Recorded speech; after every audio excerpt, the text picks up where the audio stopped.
আজ যখন পুরো দেশ প্রধানমন্ত্রী শেখ হাসিনার রায় নিয়ে ব্যস্ত, ঠিক তখনই ইউনূস সরকার পেছনে দরজা দিয়ে ৩০ বছরের জন্য চট্টগ্রাম বন্দর ডেনমার্কের একটি কোম্পানিকে বুঝিয়ে দিয়েছে, যার প্যারেন্ট কোম্পানি যুক্তরাষ্ট্রভিত্তিক একটি প্রতিষ্ঠান।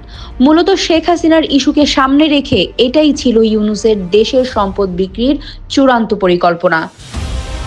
রাজনৈতিক বিশ্লেষকরা বলছেন, অবৈধ সরকারের যে কোনো রায় অবৈধ। পরবর্তী বৈধ সরকার একটি অধ্যাদেশে এক মুহূর্তেই এসব মামলা নালিফাই করে শেখ হাসিনাকে কোয়াশ করে দেবে। তাই আওয়ামী লীগ কিংবা আন্তর্জাতিক মহল কেউই এই রায়কে গুরুত্ব দিচ্ছে না।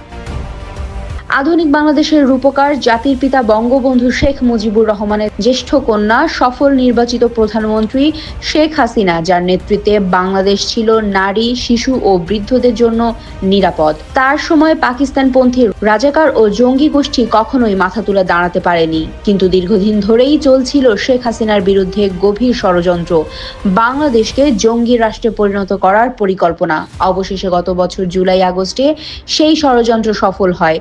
সরানো হয় শেখ হাসিনাকে, আর ক্ষমতায় বসে অবৈধ ও দখলদার ইউনূস।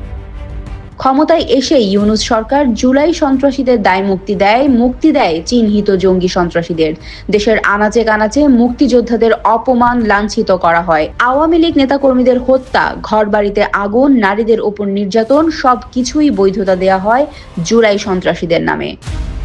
এমন ভয়াবহ আইন শৃঙ্খলার পরিস্থিতিতে আজ সাজানো তথ্যের ভিত্তিতে একটি ক্যাঙ্গারু ট্রায়ালে তড়িঘড়ি করে নির্বাচিত বৈধ প্রধানমন্ত্রী শেখ হাসিনার বিরুদ্ধে ফাঁসির রায় ঘোষণা করেছে অবৈধ ইউনূস সরকারের ক্যাঙ্গারু কোর্ট।